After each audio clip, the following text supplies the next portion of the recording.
මම අද ඔයාලට පොප්කෝන් හදන ආකාරය කියලා දෙනවා. ක්‍රම දෙකකට මම පොප්කෝන් හදන ආකාරය ඔයාලට කියලා දෙන්නම්. විශේෂයෙන්ම පොප්කෝන් වලට ආස කරන්නේ අපේ චූටි දූලා පුතාලා. ඒගොල්ලන්ට අම්මත් උදව් කරගෙන පහසුවෙන් පොප්කෝන් හදන ආකාර දෙකක් මම අද කියලා දෙනවා. අපි ඉන්ග්‍රීඩියන්ට්ස් ටික බලමු. මේ බඩේරිඟු. මෙතන තියෙනවා බඩේරිඟු අඬු කෝප් එකකින් එකක්. පොල් තෙල් නම මේස හැඳි දෙකක් අරන් තිනවා. ලුණු තේ හැඳකින් එකක් අරන් තිනවා. මේ ඉන්ග්‍රීඩියන්ට්ස් තුනෙන් මම ඉස්සෙල්ලා ඔයාලට පොප්කෝන් හදන ආකාරය කියලා දෙනවා. මේ දෙවෙනි ක්‍රමයට අවශ්‍ය කරන ඉන්ග්‍රීඩියන්ට්ස් ටික මෙතන අඬු කෝප් එකකින් එකක් බඩේරිඟුට තියෙනවා. බටර් මේස හැඳි දෙකක් තියෙනවා.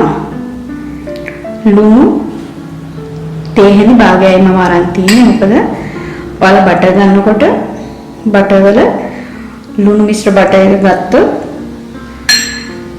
ලුණු වැඩි වෙනවා. ලුණු තේ හැඳකින් එකක් දැම්ම. ඔයාලා අන්සෝල්ටඩ් බටර් ගන්නවා නම් ලුණු තේ හැඳක් දාන්න. මම ලුණු තේ හැඳි භාගයයි අරන් තින්නේ. විශේෂයෙන්ම බටර් ගෙදර නැති වෙලාවක පුංචි පුතාලා දුවලට පොප්කෝන් කන්න හිතුණොත් පහසුවෙන් හදාගන්න පුළුවන් වෙන ආකාරයට තමයි මම පොල් තෙල් වලින් හදන ආකාරය කියලා දෙන්නේ. ඔයාලා මතක තියාගන්න පොප්කෝන් හදන්න බඩේරිඟුවට මිලදී ගන්නකොට චුට්ටක් අපි දෙන්නමු. මෙන්න මේ වගේ තම කුඩා බඩේරිඟුවට වෙළඳපොලේ තියෙනවා.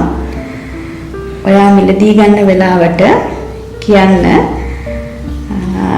පොප්කෝන් හදන්න ගන්න බඩේරිඟුවට කියලා කිව්වොත් මේ වගේ බඩේරිඟුවට හම්බ වෙයි. නිකම් බඩේරිඟු කියලා ඉල්ලන්න එපා. එහෙමමත් සත්ව ආහාර සඳහා තියෙන බඩේරිඟු තමයි අපිට හම්බ වෙන්නේ. ඒ සත්ව ආහාර සඳහා තියෙන බඩේරිඟු වලින් පොප්කෝන් හදන්න බෑ. ඒ නිසා පොප්කෝන් හදන්න පළවෙනි පියවර තමයි හොඳ බඩේරිඟුවට තෝරගන්න එක. මුලින්ම මම ඔයාලට පොල් තෙල් ආධාරයෙන් පොප්කෝන් හදාගන්න ආකාරය කියලා දෙන්නම්. දෙවනුව බටර් ආධාරයෙන් පොප්කෝන් හදන ආකාරය කියලා දෙන්නම්. ඉස්සෙල්ලාම අපි බලමු පොල් තෙල් වලින් පොප්කෝන් හදාගන්න ආකාරය. මුලින්ම අපි මේ වගේ කට්ටියක් ලිපෙන් තියලා ලිප කොන් කරනවා. ලිප අඩු ගින්දරෙන් ඔන් කරගන්න. ඊළඟට පොල් තෙල් ටික මේකට එකතු කරගන්න. මට පොඩි දෙයක් වාට කියන්නත් අමතක වුණා. ඔයා බඩේරිඟු ගන්නකොට මතක තියාගන්න ඕන බඩේරිඟු සෝදලා ගරලා ගන්න. මොකද බඩේරිඟු වල ගොඩක් කරාවට ගුල්ලු ඉන්නවා. ගුල්ලු නිසා අපි හොඳට බඩේරිඟු දෙපාරක් විතර සෝදලා වේලලා ගන්න ඕන. ඊළඟට මම මිලිපේ තියපු පොට් එකට බඩේරිඟු වැට ටික දානවා. මෙතන බඩේරිඟු තින්නේ අඬු කෝප් එකකින් එකක්.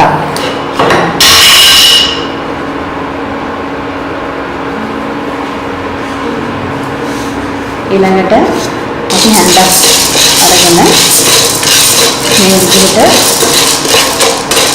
බඩේරිඟු ටික මේ තෙල් වල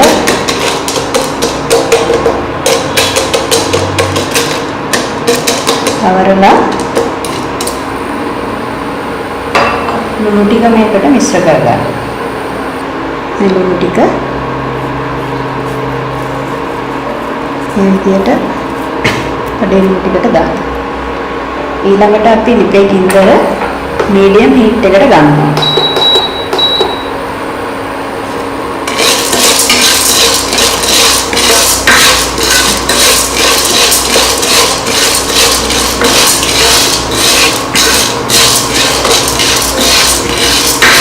මේ විදිහට බඩේරිඟු ටික තෙල් වල අවලං කරගන්න.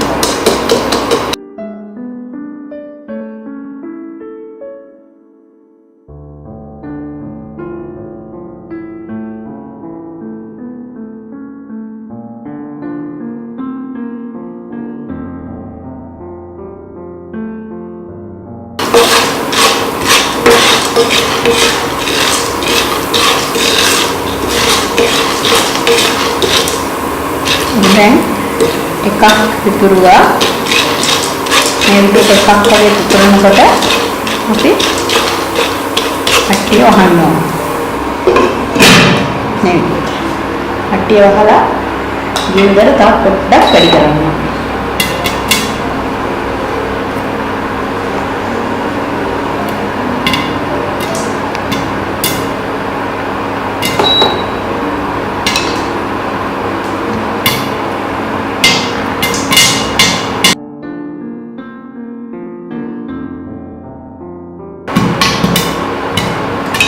මේක ගෑස් ලිපක් කරනවා නම් මෙහෙම කරලා මේ පොඩ්ඩක් හොල්ලන මත්තු තියාගන්න.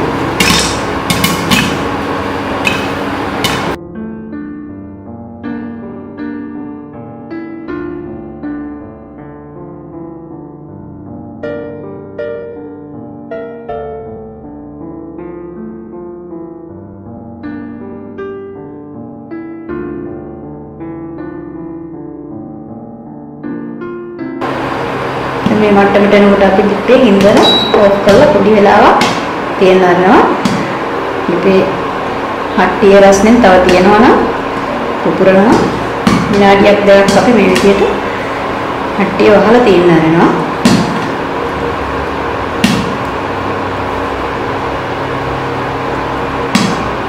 දැන් මම පෙන්නන්නම් ඔයාලට පොප්කෝන් එක.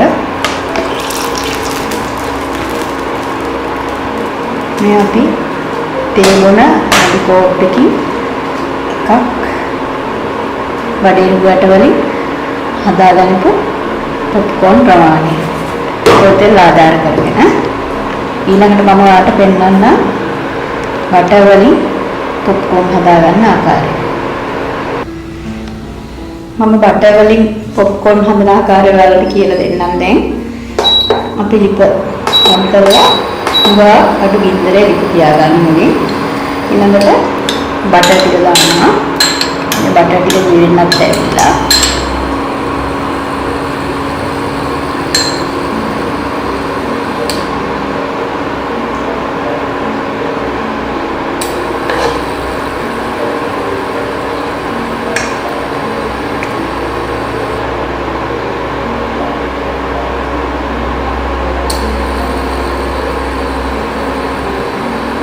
और මේකට බටර් ඔයිල් ගන්න පුළුවන් නම් හොඳයි තවත්.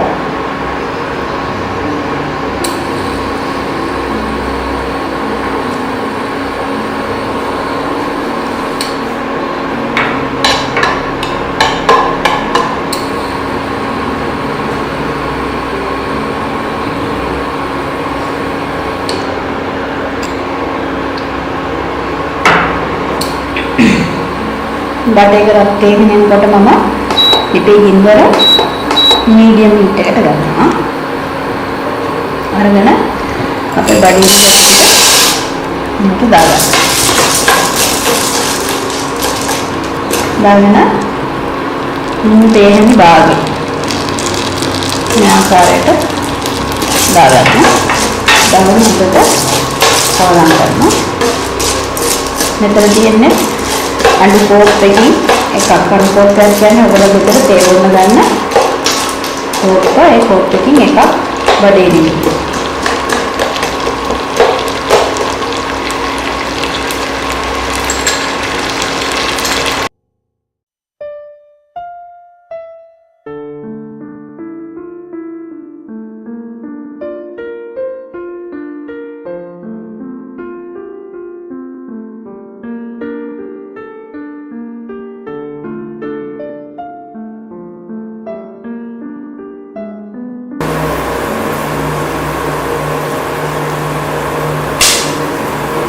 මේ විදිහට එක ඇටයක් වගේ පුරනකොට අපි මේක වහනවා.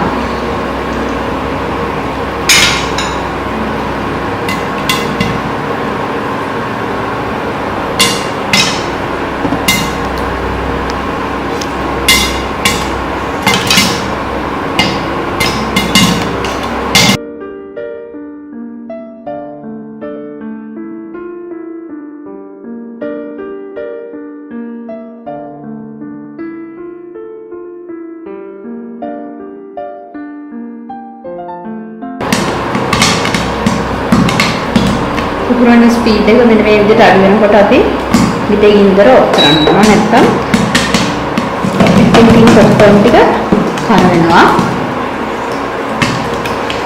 මේ විදිහට විනාඩි 2ක් විතර පොප්කෝන් ටික නිවෙන්න තියෙනවා.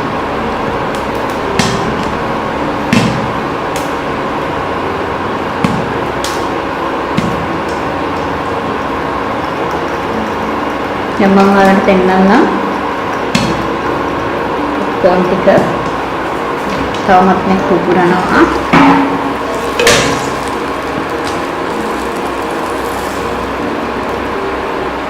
ඉතින් අපි බටර් ආධාර කරගෙන හදාගන්නකො පොප්කෝන් එක.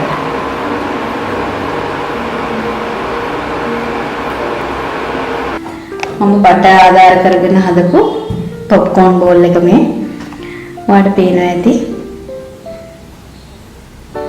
ඊළඟට මම පොල් තෙල් වලින් හදුව පොප්කෝන් එක මම ඒකත් ඔයාලට පෙන්නන්නම්. මේ පොල් තෙල් වලින් හදාගන්න පොප්කෝන් එක. මේ දිනවල අපේ දරුවන් ලහිලහියේ පාඩම් ගන්නවා. ඔයා දන්නවා ආර විභාග ළඟයි.